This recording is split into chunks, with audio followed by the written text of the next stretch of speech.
Well, this evening we have really quite a mystery story. It involves itself in many elements and factors that do not lie strictly within the sphere of music.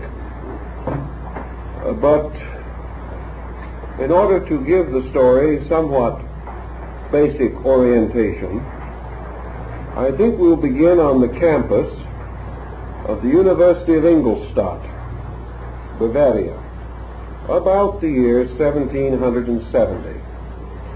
Many things can start on college campuses, and in a time of great political and social unrest, perhaps young people starting out in life have the clearest and most immediate recognition of the kind of a world into which they're going to be forced by circumstances to live and make their ways. In any event, on this campus, there were a great many groups of young men who took world conditions seriously, who resented the limitations imposed upon their abilities by a traditional and reactionary curriculum, and like many of the young people of today, were convinced that there were better ways of thinking and better ways of doing things than were being taught to them. Already the atmosphere was tense with Reformation and Revolution, and the general discontent of masses extended even into the comparatively placid atmosphere of Bavaria. At this time, a young man was making quite a mark for himself in the Faculty of Law of the university. When only 27 years of age, he was made Dean of the Faculty of Law, itself a peculiar and remarkable indication of his own internal abilities. This man's name was Adam Weishaupt, and on May 1st, 1776, just 2 or 3 months before the signing of the Declaration of Independence in the United States, Adam Weishaupt founded the Order of the Illuminati on the campus of the University of Ingolstadt.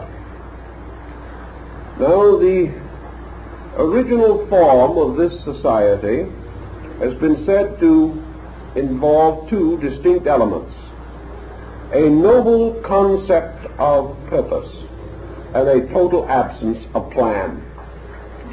This would be appropriate under the condition, a movement led by a very young man, fired by still younger men, his own students, whose predicament touched him very deeply. The Order of the Illuminati began with 5 persons, and began in the rooms of the Dean of Law. Fortunately, it did not remain there very long, for early in its development, Weishaupt came in contact with 2 very important men, Dr. Bode and Baron von Knegger.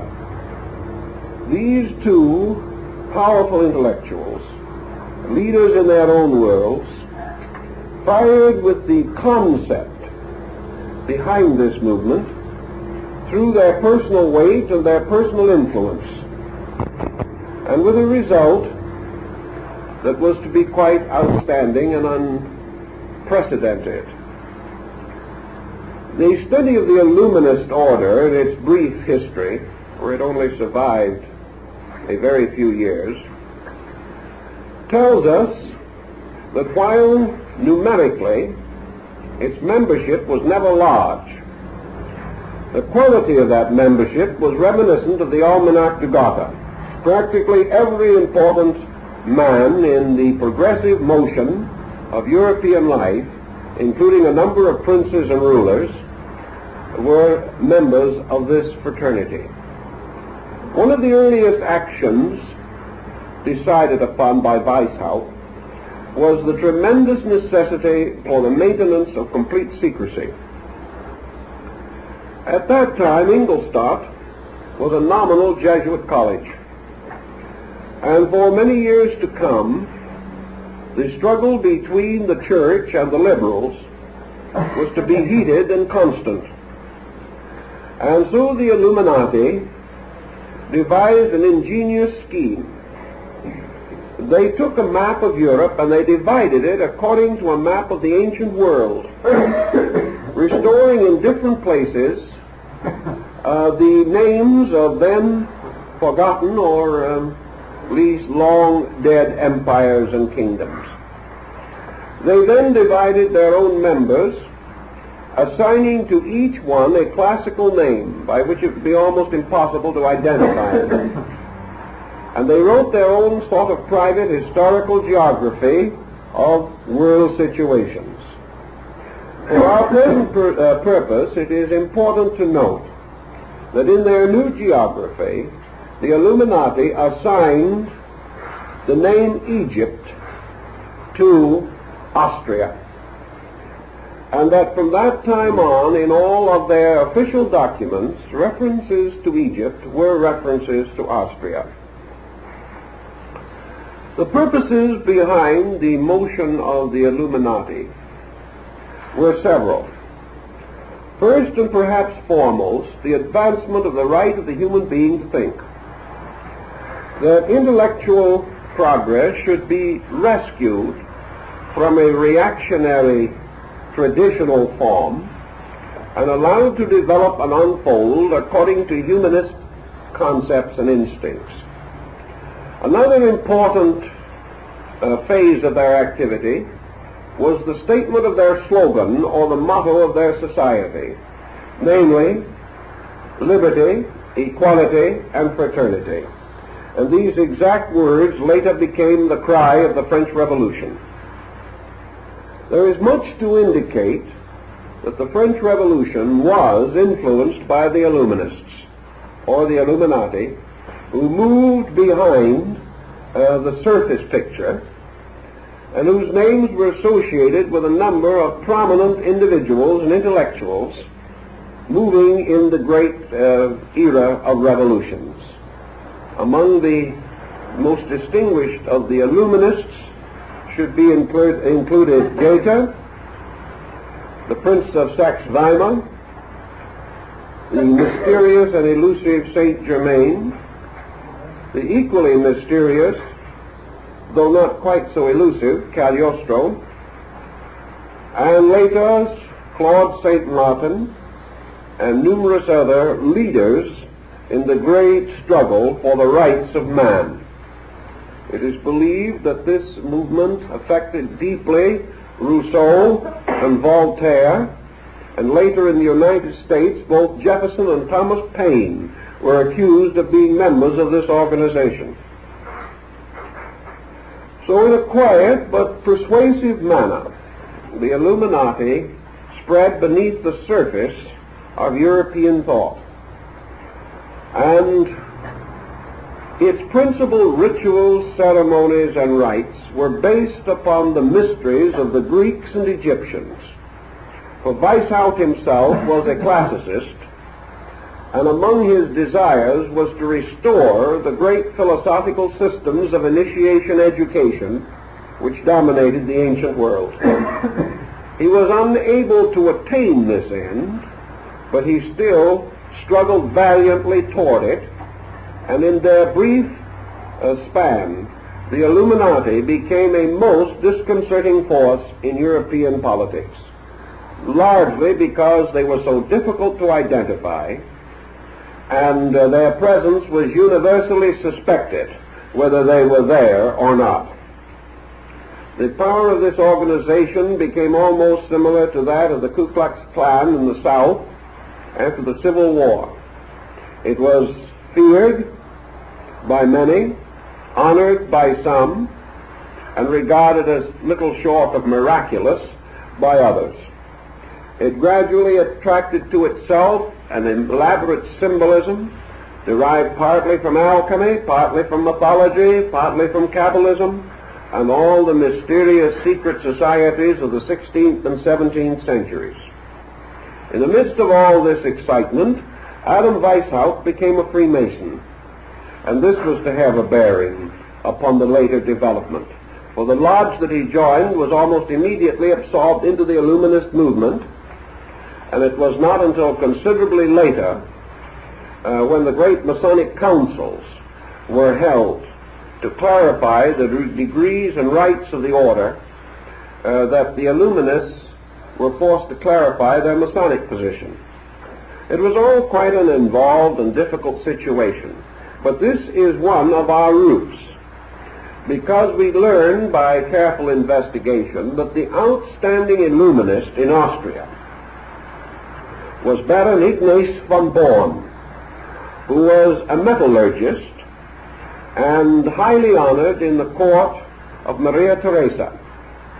This important man was a personal friend of Mozart, and it is believed that in the designing of the opera, The Magic Flute, von Born supplied much of the material, at least symbolically speaking, for the creation of the character of Sarastro, the great priest of the mysteries of Isis and Osiris.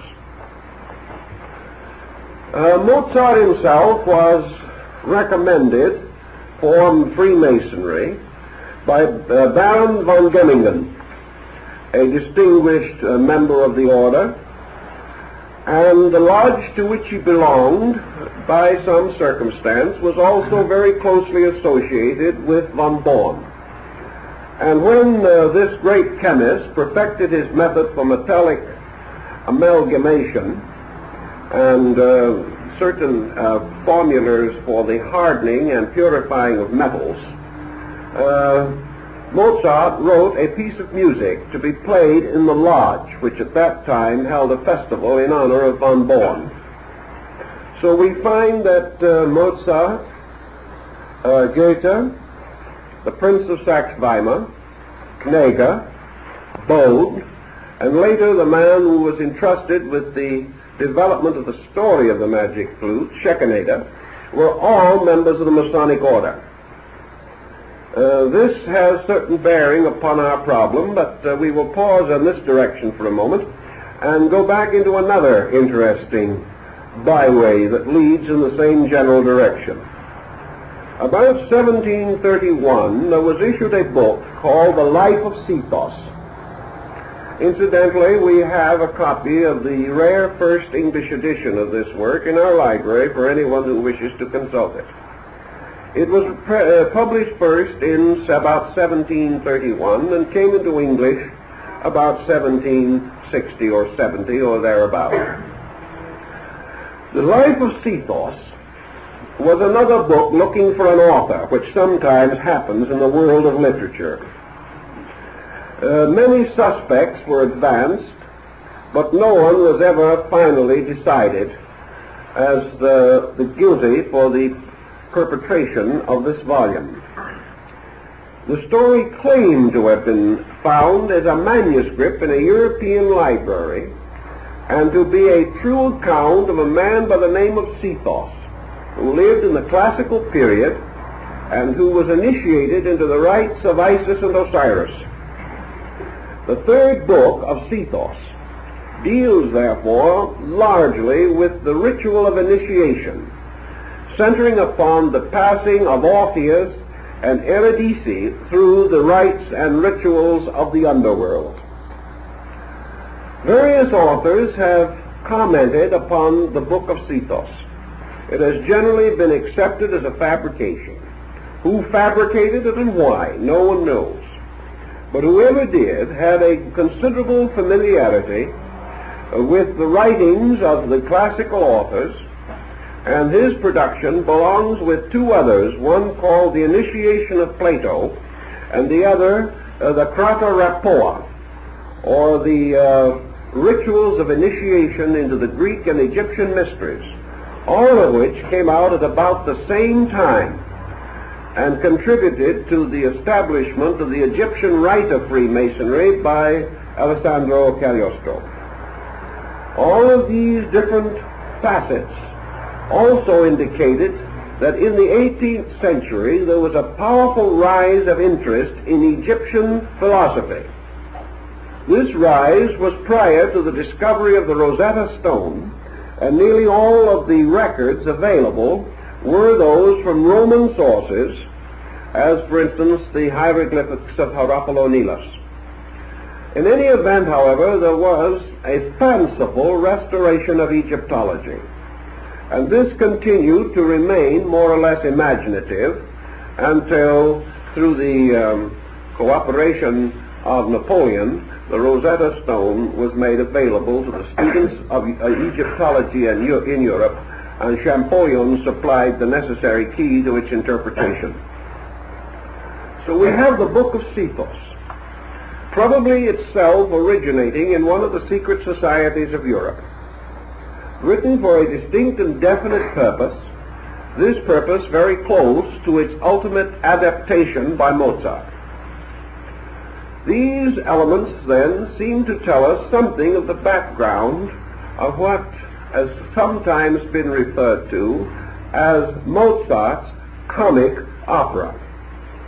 This is a bit of an exaggeration, for there is nothing really less comic than the concept or the purpose behind it. I think we also have to bear in mind just a little something about Mozart himself. We know him as a musician. We know him as a man struggling for years against poverty. We know him as a genius and an artist and then practically an infant prodigy. But perhaps what we do not know about him was his fiery patriotism. He was a man moved from within himself by exactly the type of motivation that inspired Weishaupt in the founding of the Illuminist movement. It has never been possible to prove by documentation that Mozart belonged to this order, but certainly his sympathies were strongly with it. He was a patriot. He was fighting desperately, as maybe later we find in the case in Hungary of Fatofi Sándor, also a poet, also a mystic, fighting desperately for the freedom of the Magyars. This great struggle for mental or intellectual emancipation in Europe influenced Mozart's career to a large degree to its economic detriment. His very dislike for patronage, as it had been previously doled out, his resistance to merely becoming a pawn, a musical pawn, in the court of Austria, contributed to his impoverishment, probably his discouragement and early death. But we know Mozart was a person of great humanitarian convictions, and perhaps in the story of the Magic Flute he has summarized or brought together the choicest of his reflections, and with the assistance of those who cooperated to make the project possible, he was able to fit together a very convincing and very wonderful allegory. It is also noted in the libretto of the Magic Flute that while mysteries, symbols, and even occasional Masonic emblems appear and are used, there is not one single line of the opera that can be considered in any way an expose of Masonry. Evidently, Mozart, being himself under the obligations of the craft, was exceedingly careful and conscientious in producing a fantasy that was essentially Masonic and yet without any direct bearing which might be regarded as an expose of Masonry. Now, the interpreters of the story have a variety of possible selections upon which to base the purpose of the opera itself. Perhaps it would be well, therefore, to point out that at that time Masonic lodges in Austria were having a rather bad period. Maria Theresa was violently opposed to the order. but her son Joseph II was himself a Mason. And this brought the controversy directly into the royal household. Maria Theresa is known on one occasion to have visited a Masonic lodge and attempted to break it up by introducing troops, soldiers, detectives, and other personnel from the state. At that particular time, her own son was in lodge with the brethren and had to depart hastily through a back window. All of this might indicate that situations were a bit tense at that time. In fact, after the comparatively liberal reign of Joseph, the Austrian Masonry may be said to have almost completely vanished. And for nearly a century, there was no Masonic activities under the Black Eagle of the Habsburgs. So the situation of Masonry was precarious, and Masonry at that time was being tied very closely to the revolutionary spirit rising in Europe, and associated very closely with the determination to improve educational opportunities for the people and to advance democracy and what Paine and Rousseau so aptly refer to as the rights of man. This situation is more or less involved in Mozart's personal life and considerably involved in the story of the Magic Flute. We know that this also was not Mozart's only Masonic contributions. He prepared short pieces of music based even upon the themes of Masonic ritual. These were played by the lodge, and the lodge to which he belonged paid his widow a small amount of money for the rights to his Masonic music after his death. This small amount of money, relatively nothing, constituted the major part of his estate. For even to this day, the grave of Mozart is unknown because he was buried in Potter's Field. The mourners were so few that even the spot remained unidentified, and his wife was traveling in a distant region at the time. So Mozart, as far as his own physical life is concerned, lived a very difficult and sorrow-laden existence. But there was a tremendous spirit within the man, which was revealed not only through his music, but through his humanitarian instincts and ideals. So now perhaps we have laid some foundation for a more careful examination of the story itself. The story of the Magic Flute is a comparatively simple one, but it has a number of interesting minor involvements. In the first place, it deals with a romantic fairy tale situation, derived in part from the mythology of the ancients, especially the abduction of Proserpine by Hades, which of course ties it directly to the Eleusinian mysteries of the Greeks. In this story, as it is presented in the opera, a handsome young man, the eternal hero of the world, Prince Tamino, wanders mysteriously and strangely into the domains of the Queen of the Night. Now, the Queen of the Night rules over a fanciful world, and in this world, which is much of the world of Grimm and Anderson, many strange and miraculous things can happen. And while Prince Tamino is wandering in this region, he is attacked by a great serpent.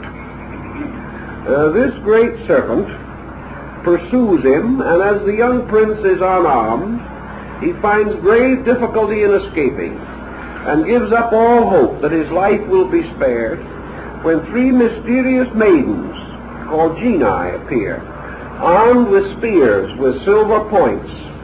These slay the serpent, even while the prince himself lies unconscious from exhaustion on the ground. When he awakens from his exhaustion and from the abject fear into which the experience has precipitated him, the young prince looks up to find himself confronted by a most extraordinary creature. This creature gives the rough impression of being human. But actually the parts of his body are covered with bird feathers. And he jumps around and makes strange sounds and noises and seems quite the clown and quite the eccentric. He is Papageno, a mysterious being who is more or less of a fool and a buffoon. Papageno is always boastful, however, and under a little pressure admits that he is the one who slew the snake and saved the young prince. About this time, the three genii, or maidens with their silver-tipped spears, appear, tell the truth, and punish Papageno by placing upon his lips a padlock, so that he may not speak from that time on, so that for some time he wanders about, grunting and puffing against the padlock, but unable to make any particularly articulate sounds. The three maidens, or the three genii, then tell the young prince Tamino that they belong to the suite of the Queen of the Night, that she knows that he has wandered into her region, and that she desires to speak to him and know him because she has a very definite and particular errand which she would like to have him perform. In due course, the young prince discovers what this errand is. It seems that the daughter of the Queen of the Night has been strangely and mysteriously abducted by a mysterious person named Sarastro, who was Grand Master of the mysteries of Isis and Osiris. Now, of course, the Queen of the Night wishes her daughter, Pamina, to be restored to her. And so she supplies the young prince with certain things necessary to accomplish the rescuing of this fair maiden. Among other things, because he does not know the region, nor is he capable of coping with the enchantments of Sarastro, she gives him a magic flute with 7 openings on which strange and wonderful melodies can be played. And she also gives him a jewel-encrusted framed portrait of her daughter, so that he may recognize the princess when he sees her. As a somewhat less useful aid, or what you may term associate, the young prince also inherits Papageno, who promises to complicate almost any situation. Papageno, of course, also needs something to help him to take care of the difficulties of his assignment, so he is given an instrument called a branch of bells, which in actuality is a form of the old Egyptian sistrum, or rattle, that was used in connection with the ceremonies of the Temple of Isis. The group then start out on their journey, and with due and proper adventures, attempt the rescue of the fair princess, who is being held in bondage, presumably, by Sarastro. They come finally to his palace, which is presented in the opera as an Egyptian-like building or temple, and here priests and other dignitaries bearing Masonic symbols and chanting ancient rituals form an appropriate background. Now, we are also introduced at this time to another interesting and rather curious character, who is a sort of jailkeeper or general overseer in the court of Sarastro.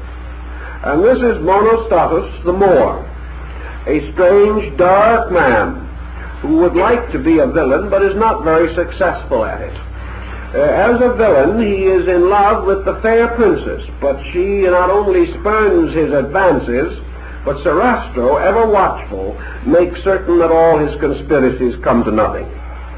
So that the Moor plays the part of a very frustrated individual who is unable to succeed in almost any of his undertakings. Of course, the meeting of Pamina and Tamino results in the rise of romance, and Sarastro guards this situation also with great thoughtfulness. In the due time, the Queen of the Night, who is not at all pleased with the direction that events are taking, also enters into the palace of Sarastro forcibly, perhaps reminiscent of Maria Theresa trying to break up the Masonic meeting in Vienna, and gives her daughter a dagger, suggesting that it would be wise for her to slay Sarastro. At this time, however, the young prince becomes under an obligation of secrecy in connection with the rituals of the mysteries of Isis and Osiris. While under secrecy, he is misunderstood by Pamina, who, thinking that he no longer cares for her, attempts to kill herself. The plot becomes more and more complicated at this time, but in their attempt to leave the palace, or to leave the shrine of initiation, the two young people come under the direct influence of Sarastro, who prepares them and for them the elaborate ceremonial of initiation into the rites of Isis and Osiris. While wandering about also in the mysterious underworld, Papageno has quite a little experience of his own. He has only one great desire in life, and that is to find himself a feathered mate of mentality and nature similar to his own. Because he is quite an eccentric, it looks very doubtful if he'll ever succeed. But in this underground and subterranean region of mysteries, he is confronted with an ancient witch, or hag, who is about as little what he demands as anything could possibly be. She is a horrible creature, but with considerable force of character. She points out that unless he will consent to marry her, he will never leave the underworld alive. This is a very direful situation, and leaves poor Papageno, who is no hero at any time, with very little choice. In due course, however, it proves that this strange witch-like person is really a good spirit in disguise, because suddenly the old hag is transformed into the feathered mate that Papageno has been seeking all the time, and they of course have a joyous union and all goes well with them. In the meantime, the rituals of Isis and Osiris are arranged, and the two young lovers pass through the strange ceremonies of the underworld. The stage for this is very beautifully set, and when the curtain rises, the tests of the elements are revealed. The stage is so divided that it has three doorways, one in the center and one on each side. The side doors are grated, covered with bars, and behind the one on one side is seen flames rising and smoke and combustion, whereas on the other side, behind the door, is seen streams of water, like a great waterfall flowing from an unknown source. Between these doors and the central entrance are high columns surmounted by figures in armor. It is a very impressive scene. Pamino and Tamina, the young lovers, are able to pass through the initiations because he plays constantly upon the flute, and because of the music of the flute no ill can come to him. Having therefore passed successfully through the flames and through the tests of water, the young lovers pass through the central door. The scene changes, and they are in the great chapel temple of the mysteries. Here presided over by Sarastro in his flowing robes, bearing a scepter, surmounted by an effulgent and radiant sun globe, and surrounded by his priests, musicians, and retinue. The great master or hierophant blesses the young couple, unites them in spiritual union, and assures them that they have passed successfully through this great test which was prepared for them. Everything ends in a note of heroic victory and in a musical situation which suggests great elevation and spiritual accomplishment and consciousness. This is in very brief the story of the opera, and it is upon this foundation that the various critics have attempted to explain it, interpret it, and discover its inner meaning. At least 5 different systems have been applied to the interpretation of the Magic Flute. These cover almost every phase of contemporary life and philosophical abstraction. First of all, it has been assumed, for example, that the Queen of the Night represented definitely Maria Theresa. This concept is extended also into other phases. The young prince, Tamino, is believed to be Joseph II, who was in favor of and a protector of Masonry in Austria. By this same concept, Tamina is the Austrian people whose salvation and redemption the young prince is determined to advance. Sarastro is a combination of masonry, science, knowledge, education, and reason, representing practically all of the forces of the new humanism and the spirit of progress and liberation, which is to initiate the people of Austria into psychological and even literal democratic living and thinking. In this same concept, the Black Moor, Monostatus, becomes the symbol of the Jesuits, which at that time were regarded as particularly difficult because a certain man under their influence by the name of Hoffman was responsible for scandals against Masonry which caused the closing of the Austrian lodges. Therefore, he is believed to have been personified in this drama or in this concept. Thus, the drama would be very largely an unfoldment of the political life of the time. But it is quite improbable that such exhausted Mozart's original intention, because he certainly used a favorable situation, because in many respects, the more the interpretations, the more numerous the viewpoints, the more certain the real meaning could be concealed, because it was always possible to blame it to this or blame it to that, and keep it away from those who might otherwise be moved to act against it in a powerful and organized manner.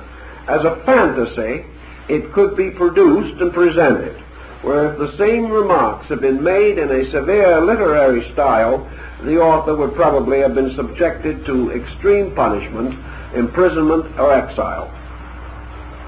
Now, when we go into this question a little further then, we realize that the entire drama, derived in part at least from the life of Sethos, does go back to a certain degree into the rituals of the old mysteries, where much more than contemporary politics would be considered. We recognize under the veil, therefore, of the Queen of the Night, the ancient goddess Cori, or Ceres, who was the strange and peculiar patroness of the harvest and of the rituals of food and plenty and the home, and to a great degree the entire normal or moral life of mankind. It was the daughter of Cori, Proserpine, who was abducted by Hades or Pluto and taken into the underworld. The abduction, therefore, could well parallel the abduction of Pamina, who was taken away by Sarastro, a strange person living in a darkened sphere or palace with subterranean abodes and mysterious places beneath it. This deity, of course, is also closely associated with Osiris, who after his martyrdom became lord of the underworld, and the rituals of the Osirian rites were nearly always practiced in subterranean caves or crypts or rooms under the temples. So here we have two phases of the god of the underworld abducting the fair daughter of the goddess of the night. Under the same situation, Monostatus plays very close to the Egyptian concept of Typhon, the betrayer, the false one, who was also referred to as dark and who was believed to have been a form of the Prince of Evil. These characters being variously distinguished, it becomes evident then that the young prince always represents the person, the initiate, the hero, the one to whom these adventures must naturally occur, and through whose regeneration and whose enlightenment represents, of course, the liberation of man himself. So we can have a new group of elements involved in this, which can go even as far as Asia, if we wish to, in search of a deeper and more mystical and metaphysical meaning for our story. In this same classification, Papageno comes in also as a form of the old deity Pan, the god of nature. And of course the sistrum, symbolizing the agitations of nature, as Plutarch says, could associate with him as well as with Isis, whose part also seemingly mingles with that of the Queen of the Night. So we have quite a complicated situation, which calls perhaps for an interpretation on a level of Greek metaphysical philosophy. This is perfectly reasonable, inasmuch as it was dominating the Illuminists of the time, particularly von Born, who was brought in consultation on the development of the opera, and quite possibly was very close to the soul of Mozart himself.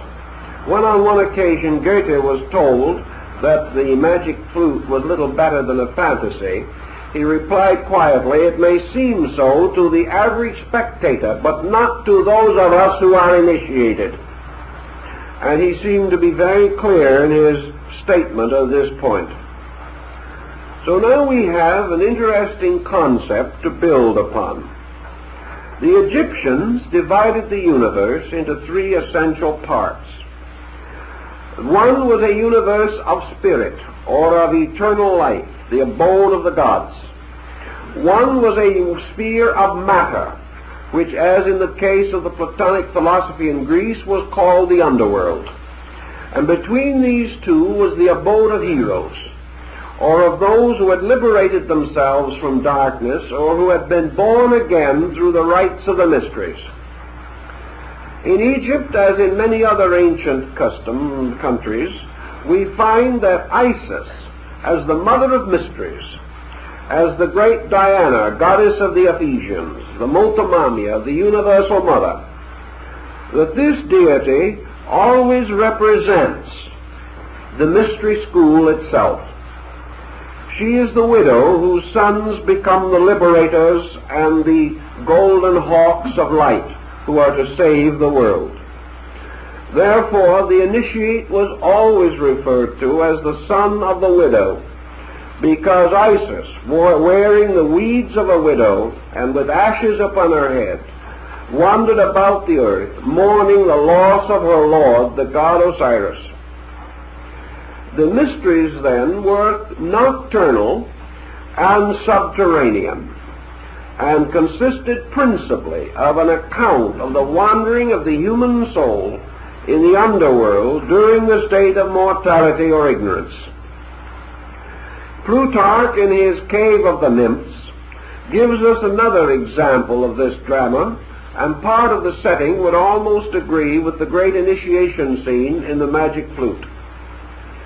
According to Plutarch, the Cave of the Nymphs, who might well be the three genii who appeared to the young prince, has two openings, one of which is the entrance and the other is the exit.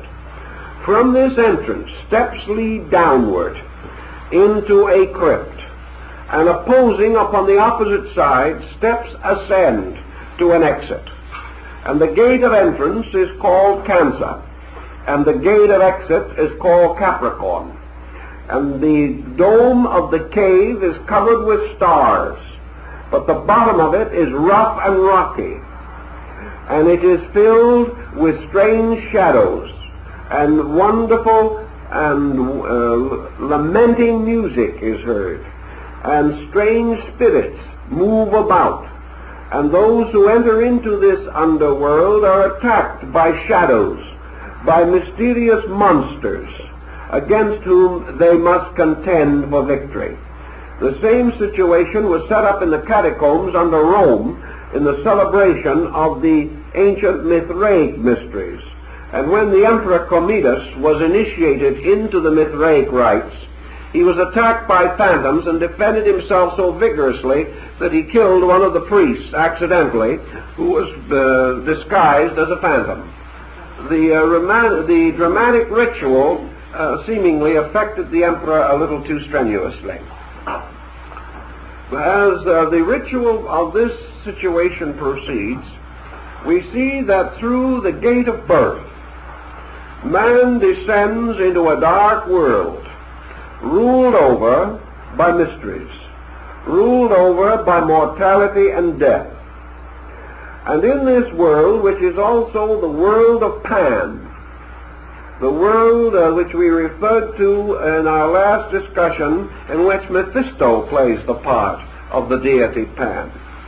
In the Magic Flute, Pan is a more or less helpless creature, a mountebank, but does still represent the accidents and vicissitudes of nature and of the rustic or natural situation of primitive mankind. In the ritual of initiation, therefore, man born at the gate of Cancer is immediately presented with the cup of Lethe, which is a small constellation near to Cancer, which is called the constellation of the Crator, or cup. In this constellation and in the symbol thereof, man born into matter goes to sleep or loses all memory, for the cup of Lethe is the cup of forgetfulness. He thereby forgets his heavenly origin, forgets the world from which he came, and finds himself strangely immersed in the mysterious regions ruled over by the Queen of the Night. And the Queen of the Night is the moon, and later the Queen of the Night is Isis. But to man coming into the world at the beginning, this material world is not a place of initiation or a place of regeneration. It is a place of terrors and fears, ruled over by the tyranny of darkness and ignorance. Therefore, the Queen of the Night may be both Maria Theresa, as a symbol of the absolute sovereignty and tyranny of matter, or Isis, as the ever-prudent and ever-guiding mother, the nurse, the Hathor, the cow-headed one of Egypt, who leads souls finally into the realization that the experiences of mortality are for the regeneration of man and not merely for his destruction. In any event, the wandering through the underworld carries man into the presence of the serpent and the danger of death. The serpent appears in the Sigurd saga, where young Siegfried or Sigurd must slay it. And the slaying of the dragon or the serpent, as found in the myth of St. George of Cappadocia, also comes into this picture. The serpent is the ancient symbol of illusion, and the struggle between man, his mind, his being, his life, and illusion is a very important one.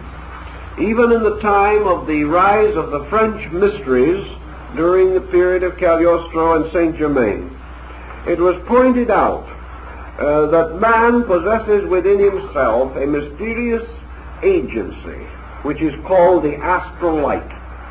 The astral light is the substance from which the magic garden of Klingsor was composed in the opera of Parsifal. And the 19th century French transcendentalist, Eliphas Levi, refers to the astral light as a mysterious world of beauty and flowers, beautiful blossoms, radiant and inspiring, and around the stem of each flower twisted a poisonous serpent. It's quite a dramatic, symbolic picture. But the world of the astral light is simply the sphere of human imagination, uncontrolled and undirected by reason. It is man subject constantly to the delusions of his own emotions and thinking. So man, seeking to control, master, or even survive in the darkness of the underworld, must slay the serpent of imagination, or in this case, the serpent of fantasy.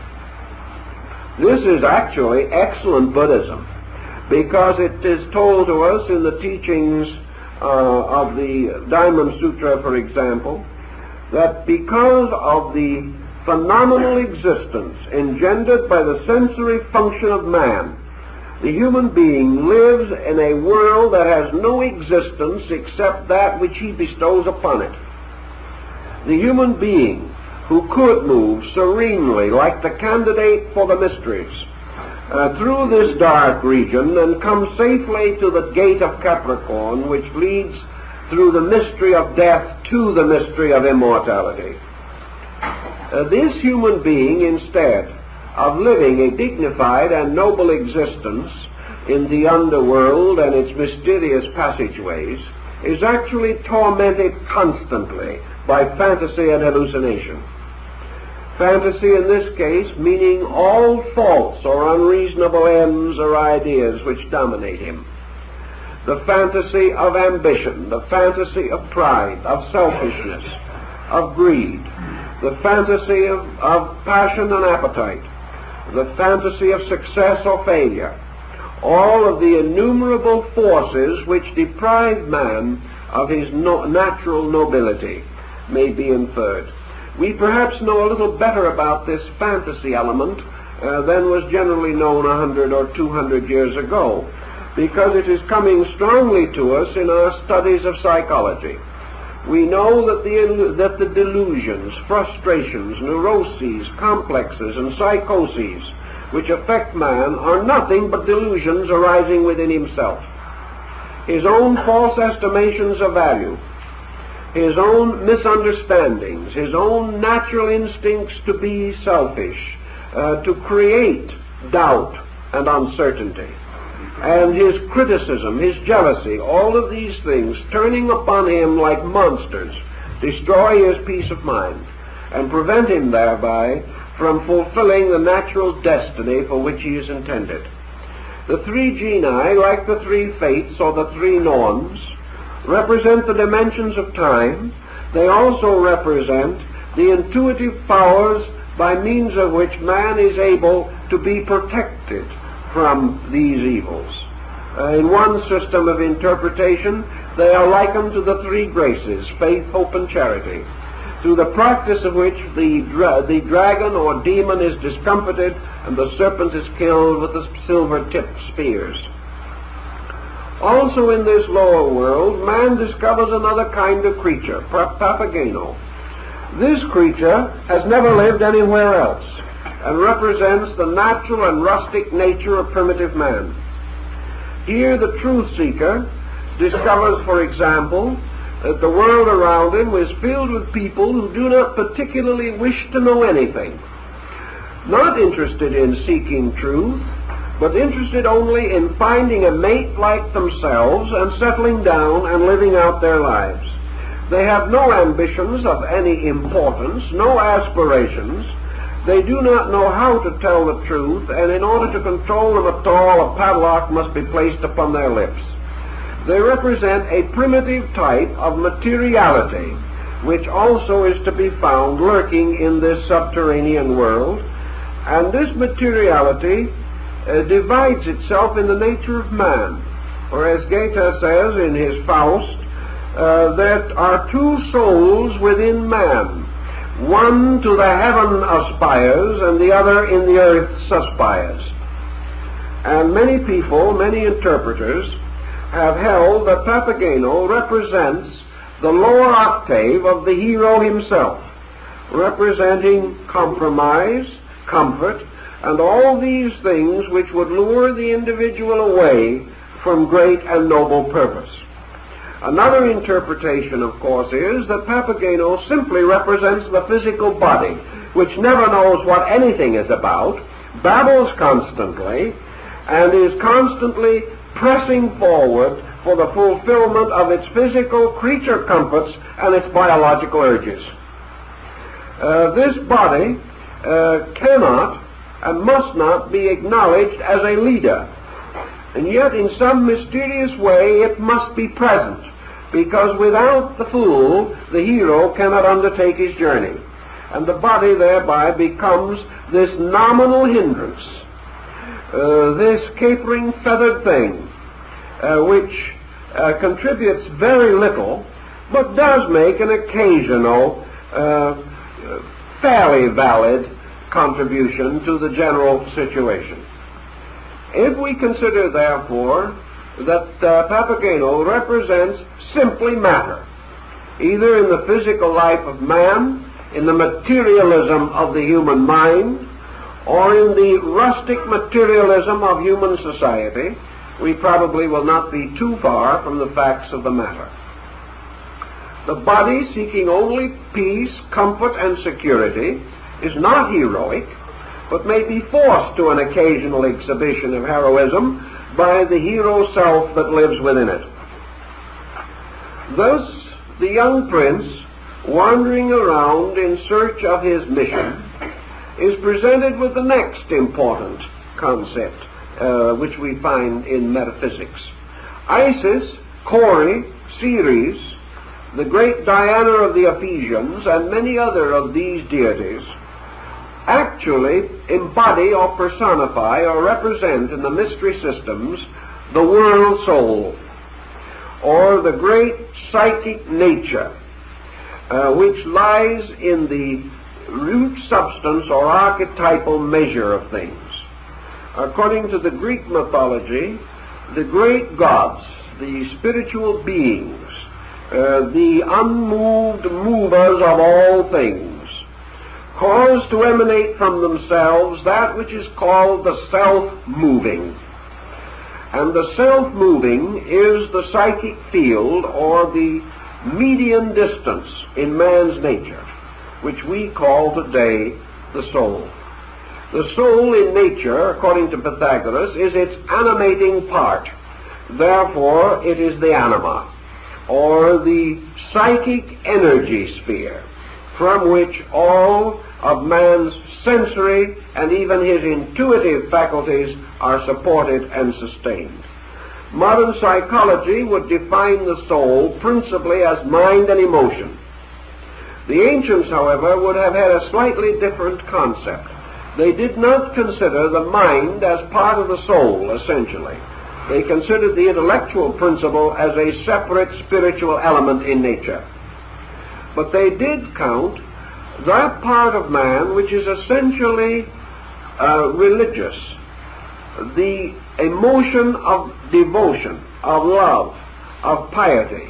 These things pertain to the soul, which Pythagoras represented by an 8-faced symmetrical solid, because he said that the soul had 8 attributes, of which the lowest, or 8th, was the attribute of generation.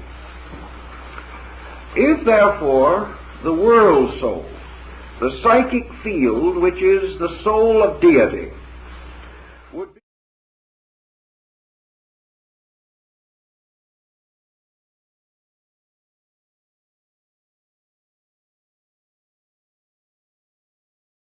Socrates, the contemplative life, the attainment of the various cathartic disciplines, the relaxation of man's pressures, the overcoming of selfishness and personal intensities, and the cultivation of the noble and serene life of wisdom. These things cause a separation between the soul and the body, by which the soul is permitted to be clarified, to become the ruler of the body or the master of it, and is given dominion over the corporeal nature and its limitations. Thus it is said that by death the body is violently separated from the soul, but by initiation into the mysteries, the soul is gently separated from the body.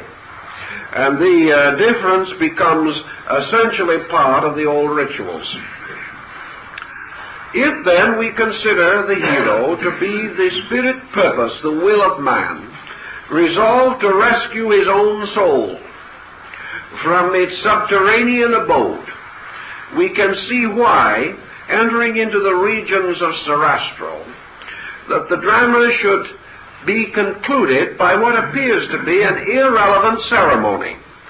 In the original form of the story, there seems no reason why the rescuing of Pamina should result in a ritual of initiation. It is not particularly indicated as necessary. The point, of course, is that there is no way out of the underworld without the mystery of initiation. There are only two ways out of matter: violent through death, gentle through wisdom.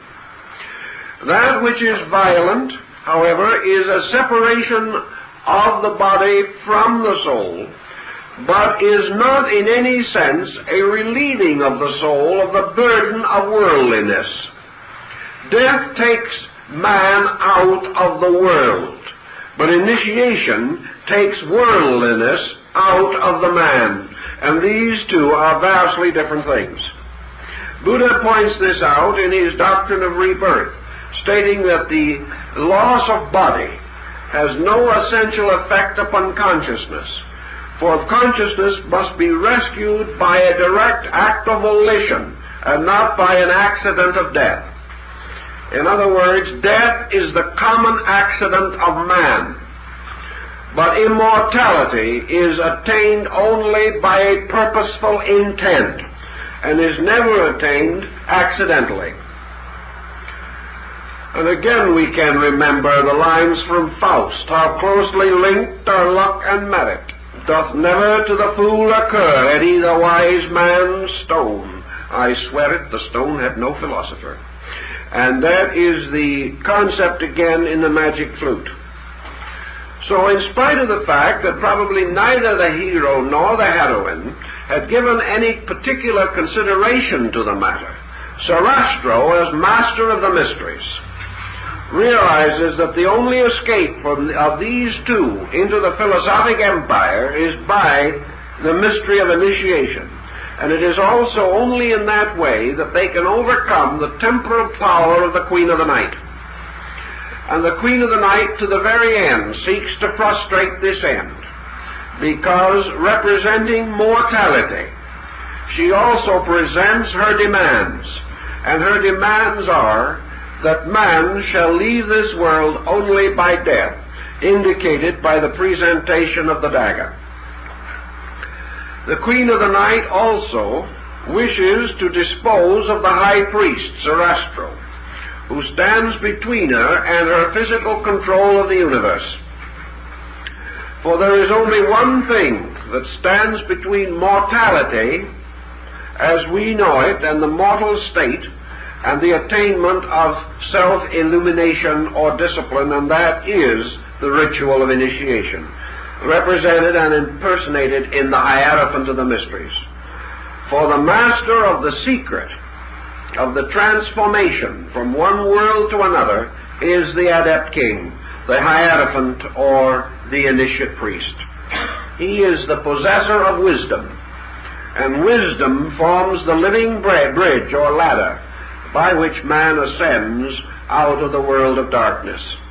And the song of wisdom, the glory of it, the importance of it, and to a degree its social significance, will be found in the lines given to Sarastro in the opera. So Sarastro, as the initiator, becomes again Gurnemanz, the old knight, the Merlin of King Arthur, everywhere the principle of wisdom, which is to lead these two young people through the mysteries of darkness and ignorance to the final attainment of a spiritual security. The power of Monostatus, the black Moor, or the adversary, is said in this analogy to represent the lower emotional body of man.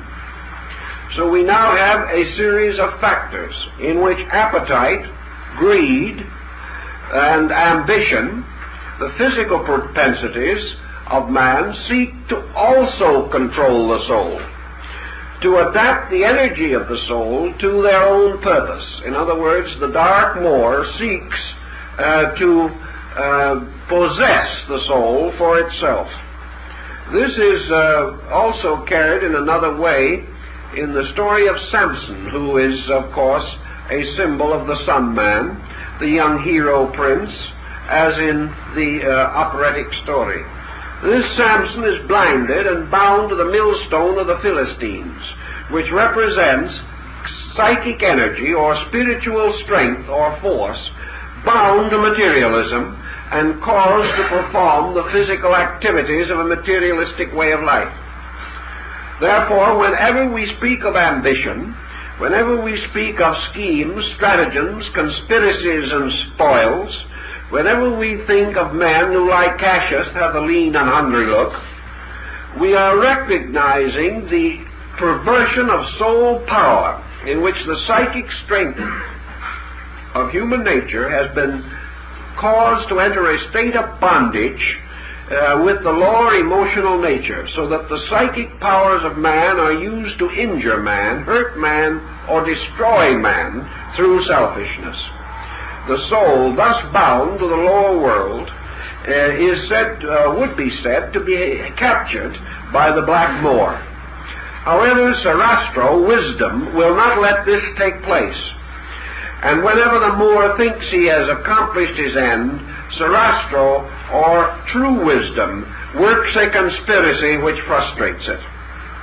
Thus man, in his search for reality in the ritual drama, has the devil's advocate, but he also has the faithful guide and leader, his Virgil, who is to conduct him and assist him through the mysteries of the underworld. The Magic Flute, of course, abridges somewhat the great initiation rites of the elements. These initiation rites are found not as much in the very early sources as they are in the later restorational material. During the period from about the rise of Kabbalism in Spain, under the Moors, by the way, through the Rosicrucian Hermetic cycle, into the Illuminists, and finally into the works and rituals of Saint Germain and Cagliostro, we find the initiation of the four elements taking quite a place.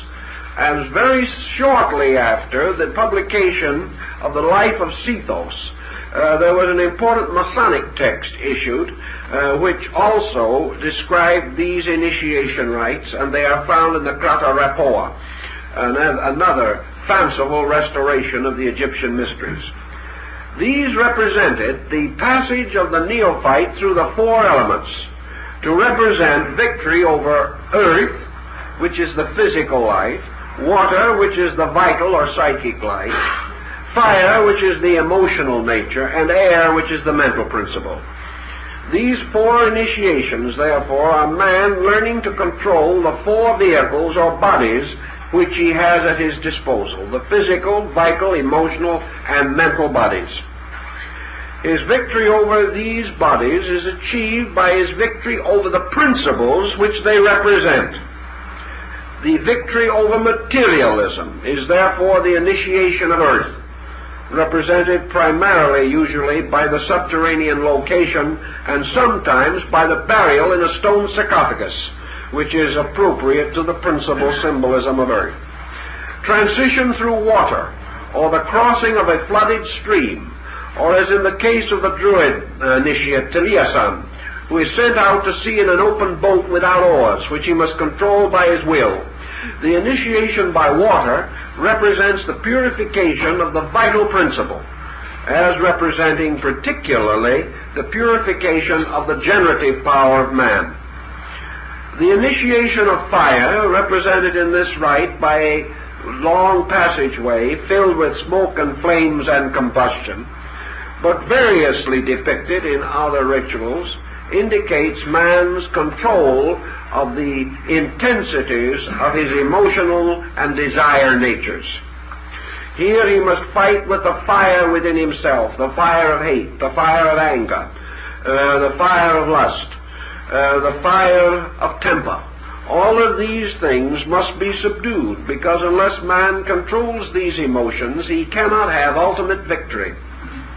Lastly, the initiation of air either takes place upon some highly mountainous region, or involves a motion through the air, a teleportation, or being carried like the Chinese immortal from this world to the other on a cloud.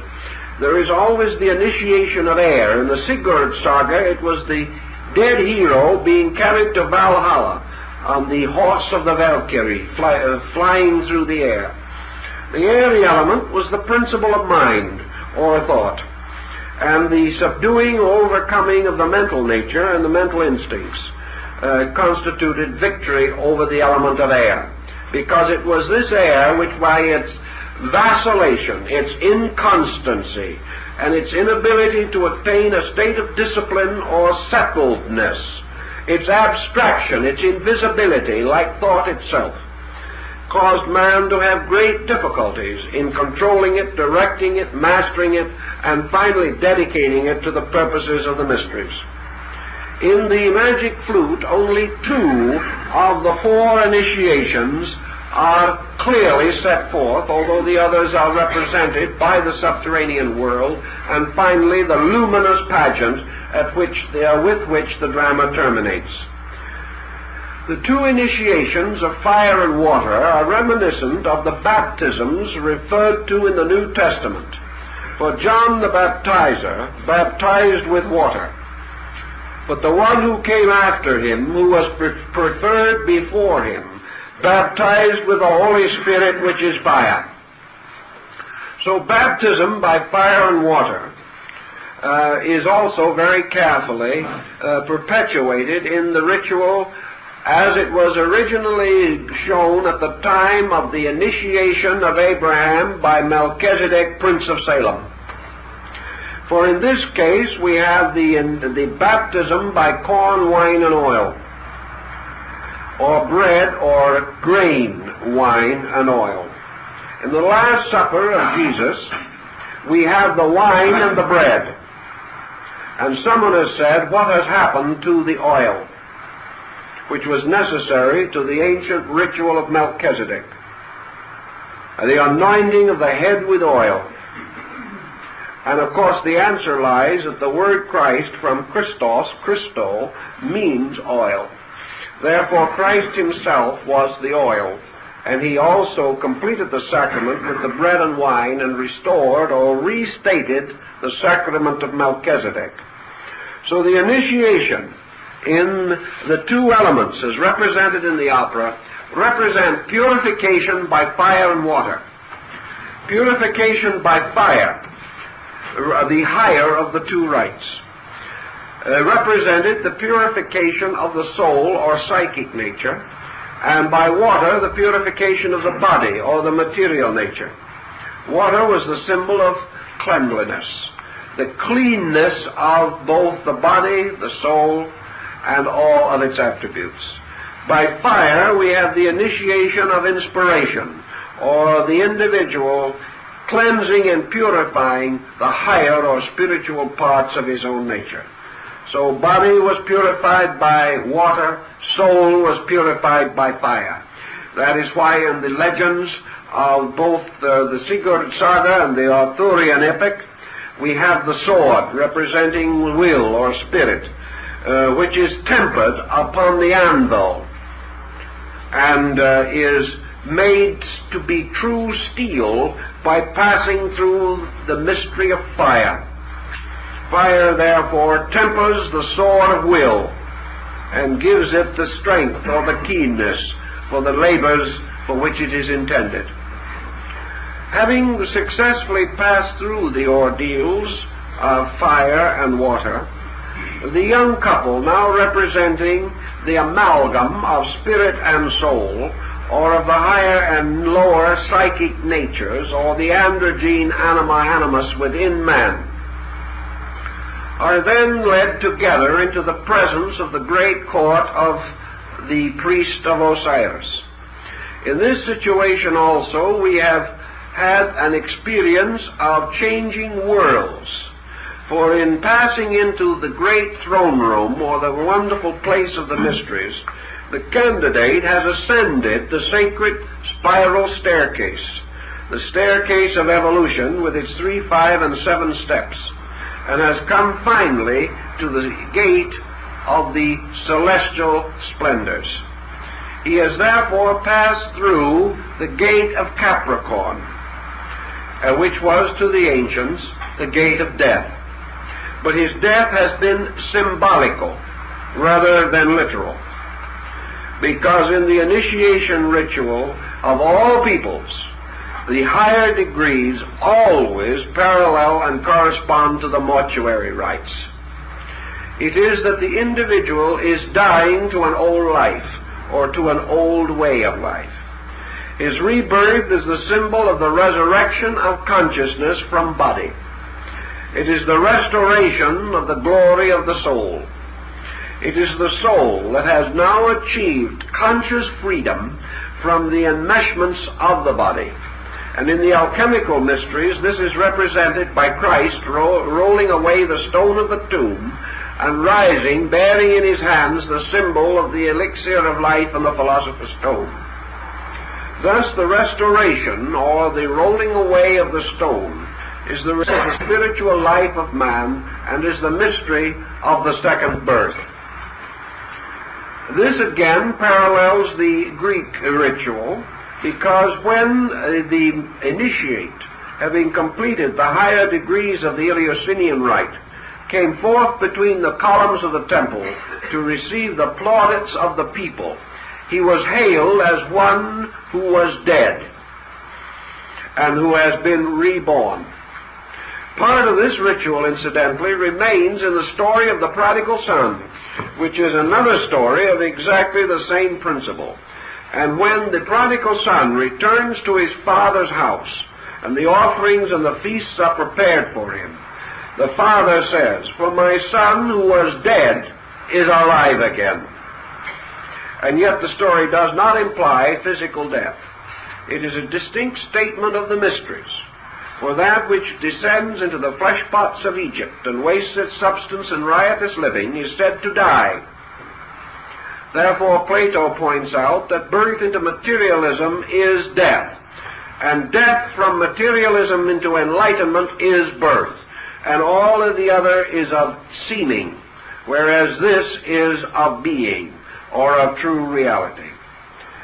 It was consequently customary in the Greek period and in the Egyptian period to refer to an initiate as one twice born, or thrice born. For man is first born from the womb of his mother, and is the second time born from the womb of the mysteries, or the alma mater, the mother of wisdom. And this thought, of course, is conveyed in the Hermetic tradition, where Hermes is referred to as the thrice-born one, or the thrice greatest, and in honor of that was given the title Trismegistus, meaning the thrice greatest, or the thrice-born one. So the young couple, representing the reborn spiritual life of man that has passed successfully through the testing of the initiations and rites, the couple is then brought into the presence of Sarastro, who, representing reason, illumination, knowledge, is also the personification of the secret doctrine itself. He bears in his hand a tall scepter-like staff, surmounted by a golden orb, and from this golden orb rays of light in the form of golden lines spread out and form a kind of nimbus.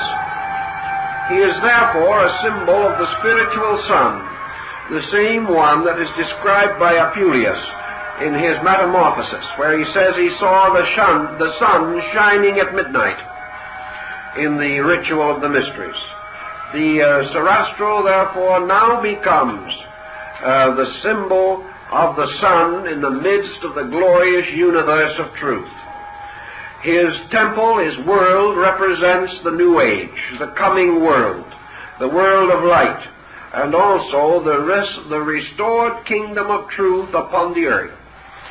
And it is to the Illuminists and some of this group that we are indebted for this very interesting and powerful concept.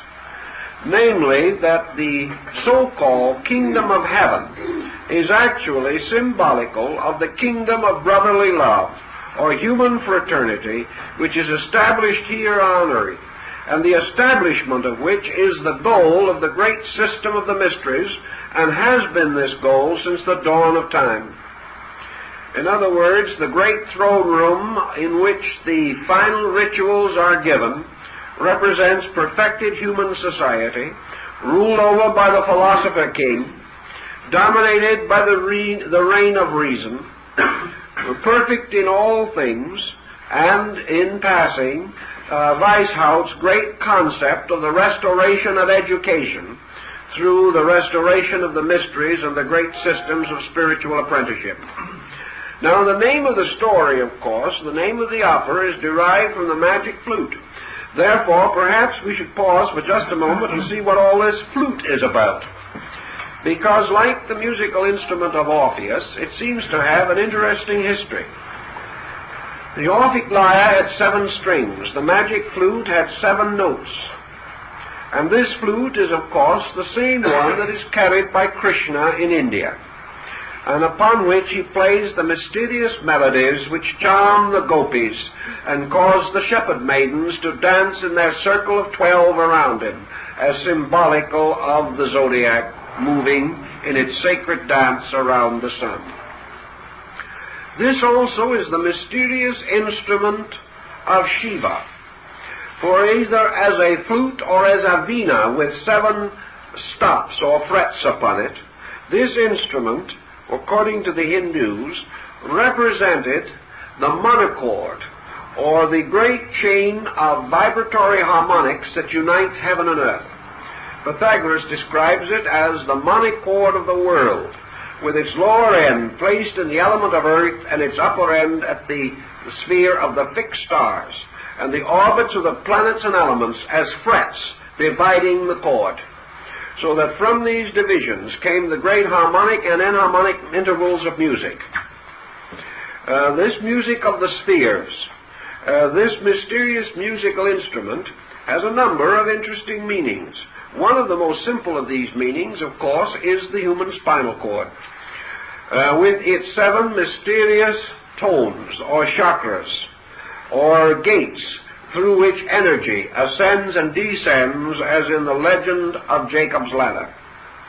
In the ritual of this story, therefore, the base of the spine and the lower part of man's body would represent the underworld, in which the lower initiations are given, whereas the dome temple of the skull, in the midst of which is the ventricular opening of the brain, with its priestly symbols posited there, as in the story of Parsifal, would represent the ascent of the spinal spirit fire in man by means of the double system.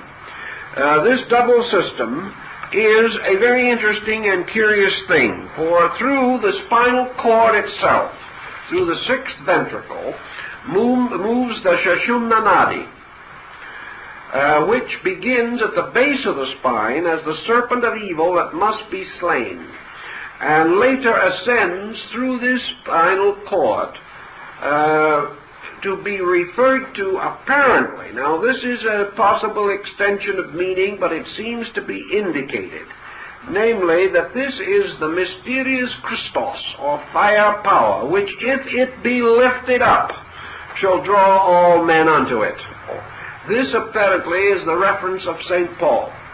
Now, the rising of the Sushumna Nadi is accompanied by another phenomenon, and this phenomenon is the restoration or stimulation of the autonomic nervous system, represented by 2 other channels or 2 other forces referred to in Indian philosophy as the Ida and Pingala.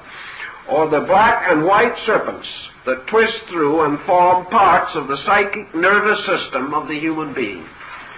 These two, or the autonomic system, which is raised with the spinal system, with the cerebral system, may also be likened to the soul ganglia. And in this way, the rise of the Shashunanadi rescues the soul, which it draws with it upward into the great mystery temple of initiation, where Sarastro, representing the Brahma power in the brain, receives these two and unites them in an eternal hermetic marriage. Thus the human body and its more esoteric symbolism becomes also involved in the story of the magic flute. And at this stage of it, I cannot but pause to give a little bit of anecdotage here that might be of passing interest. The last time I saw the opera at the Metropolitan in New York, the two people sitting in front of me evidently were not opera lovers. I suspect that someone couldn't come and gave the tickets to friends, because throughout the evening these two wiggled around in their seats, were struggling with the English synopsis, trying to find out what was happening. And when they finally came to the great scene of the union of the two at the end, where the prince and princess are brought into spiritual union by Sarastro, the gentleman turned to the lady beside him and in a hoarse whisper said, "Why didn't they get married in the first act and let us all go home?" This type of situation is typical in opera, as in the case of the forging of the sword Nothung in Siegfried, in which I was privileged to hear someone not far away remark, "When will that blacksmith get finished?" High art, of course, has its devotees, but it is also quite uncomfortable. And when we are mentioning the discomforts of fine art, let us remember Papageno, to whom the whole problem of the magic flute was just that, uncomfortable, and who represents that type of mankind which is capable of going through the ceremony of initiation without noticing it, without ever discovering that it happened, and who can reach the end of life saying that life is successful or unsuccessful only in terms of whether it has been comfortable or uncomfortable. And there are millions, therefore, who resemble him, even though the feathers are not visible. In the final scene, of course, we have the Hermetic Union. This is the marriage of the sun and moon, or the creation of the complete homunculus, or spiritual being, within the consciousness of man. Here we have the polarized opposites uniting in eternal union to produce the spiritualized and intuitive power of man's over-perception. The Greeks and Egyptians both agreed that when the energies of man, through discipline, through enlightenment, through method, through various procedures, more or less reminiscent of Eastern doctrines, but also in the West attainable by pure consecration, by the gradual unfoldment and development of spiritual apperceptive powers, that when this union is finally consummated, man becomes truly human. Up to that time, he is only potentially human. He does not attain to his ultimate and complete humanity until, according to the ancients, he had received initiation. The ancient sacred number was 12. And this number corresponded to the divisions of the circle, or the great cycle of the labors of Hercules, which we call the zodiac. Man at birth is born after 9 months of prenatal conditioning and preparation. For this reason, the Chinese celebrate his first birthday when he is 3 months old, because to them the prenatal epoch is part of the first year of life. But man, it is said, to achieve true birth, must pass through 9 months in the womb of his mother, and 3 degrees in the womb of the mysteries. For this reason, the ancient rites were nearly always divisible into 3 primary degrees. And these degrees represented man's ultimate mastery over the material, psychical, and spiritual mysteries of his own existence. He thus became master of body, soul, and mind, or body, mind, and spirit, according to the divisions of a particular group. But the same implication is always involved. Man, by the mysteries, becomes human. He becomes human in the fact that there is then no deficiency left within him, and that his purposes, his ideals, his principles, his understanding are all truly human. And the Greeks, Egyptians, and Hindus have given us certain definitions of this human state. That man as a human being must abide in a world unique to himself. He can no longer accept the illusion of matter.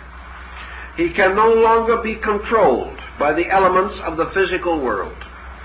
He is described as living in the world but not of it, because he has discovered that his true destiny and his true nature lies not in the achievement of material things, but in the perfection and unfoldment of his own internal resources.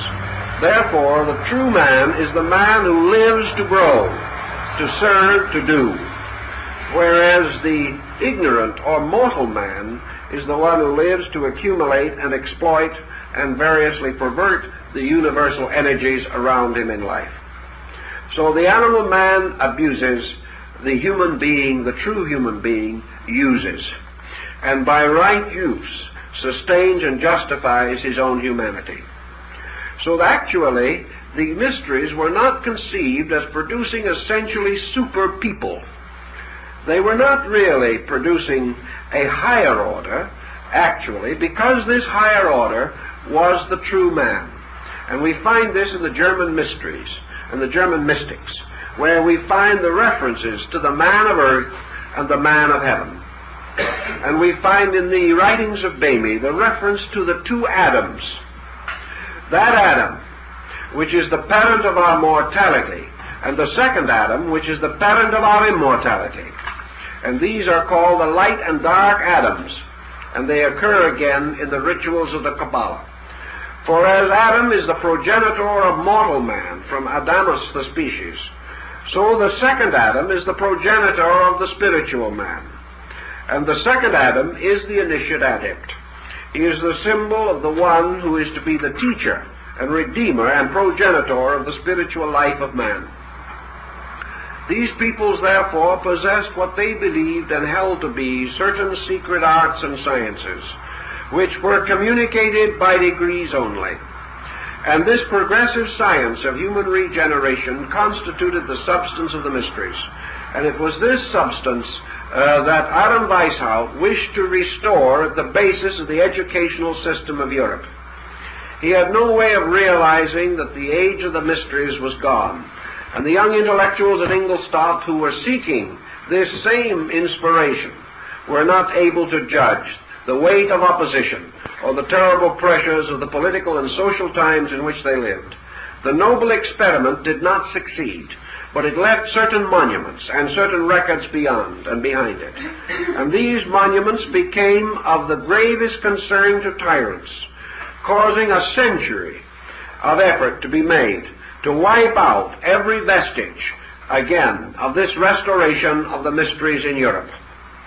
It was not possible or considered desirable to wipe out the magnificent music of Mozart or the wonderful opera which he built around this concept.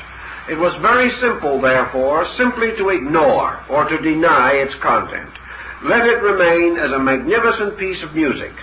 Let it remain as a fantasy, a wonderful tale drawn out of the Arabian Nights of the human mind, but not to remember or to recall that it was founded upon a great political experiment, and that Mozart himself was working for this very end, that man, humanity, the young prince and princess, should be led together to liberty, led to a better way of life, led to an opening of universal opportunity, and that ultimately the reign of wisdom would be established in the world.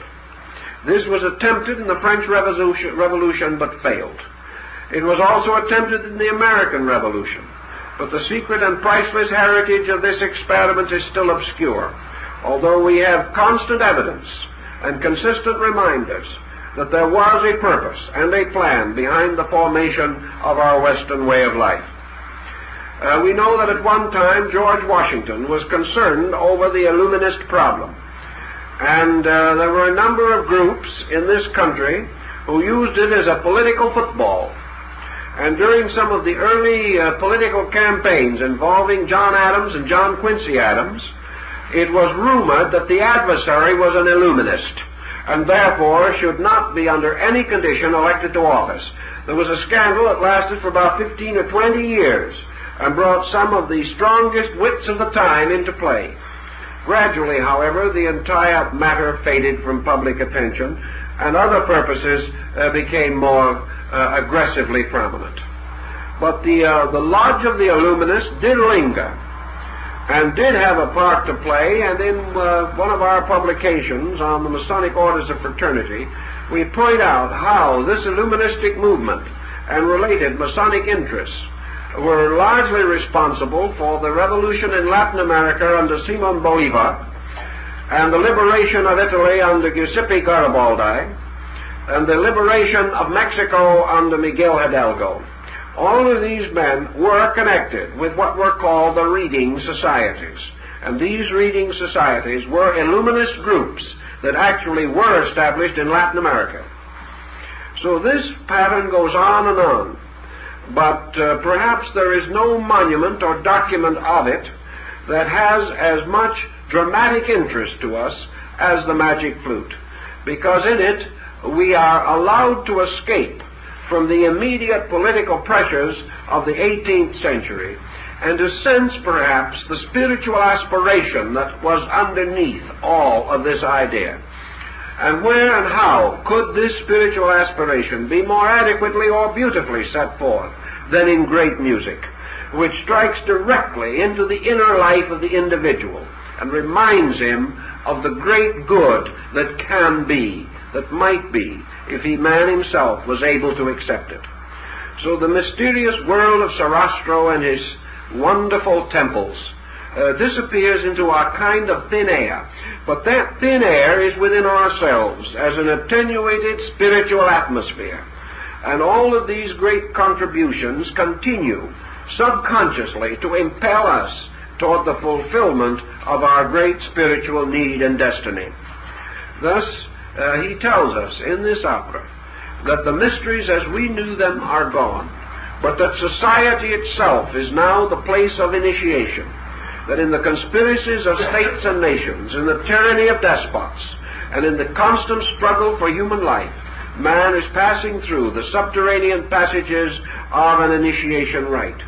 And he now has a very wonderful and all-sufficient guide and leader in the form of Sarastro, increasing knowledge, universal education, the public school system, and all these things. Imperfect, certainly, but imperfect only because man is willing to permit them to be that way.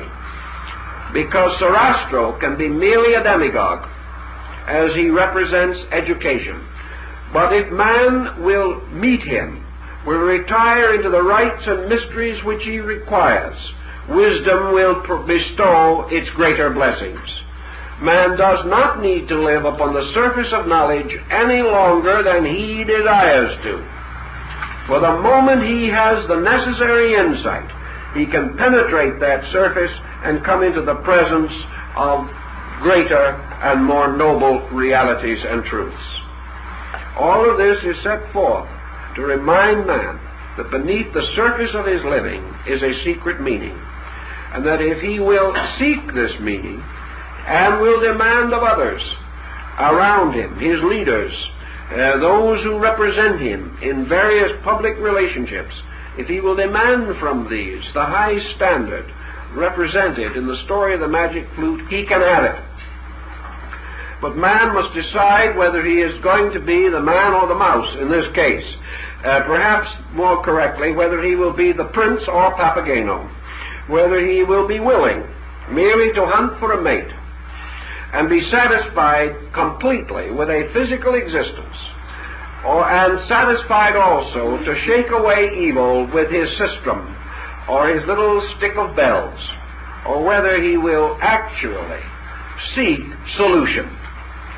If he is willing to seek solution, he can find it.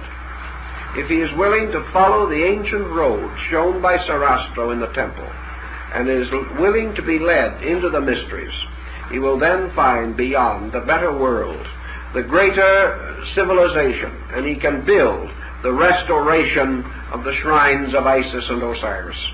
These simply represent the shrines of truth everywhere available. Truth now hidden deeply, so-called underground, locked within the psychic life of man. So the final drama is the unfolding of the soul within man and its final emergence under the directing power of reason, so that finally within the heart and mind are the magnificent pageantries of this opera.